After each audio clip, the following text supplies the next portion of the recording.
Les États-Unis ont compté en moyenne 55 000 nouveaux cas par jour au cours de la semaine passée, soit plus de 60% depuis la mi-septembre.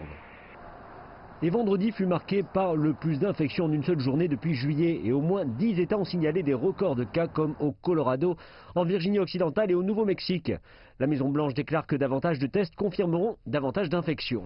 Il est notable que nous avons augmenté les tests et avec cela nous parvenons à identifier de nouveaux cas. Mais nous nous adaptons à chaque instant que nous voyons une hausse dans les États respectifs et notre objectif est de les éliminer le plus rapidement possible.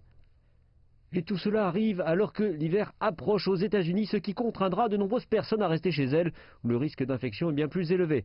Certains États adoptent de nouvelles restrictions pour tenter de réduire la propagation. New York a annoncé qu'elle suivrait la stratégie de mini-cluster, qui analysera les cas de Covid-19 au niveau de chaque quartier dans l'État. Le Nouveau-Mexique réduira au maximum l'occupation des hôtels et restreindra la taille des rassemblements de masse. Et alors que les nouvelles infections augmentent, la question de la situation économique demeure toujours peu claire.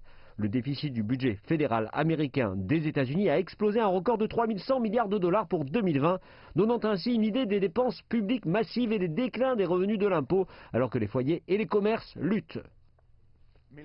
Des millions de personnes se retrouvent sans emploi.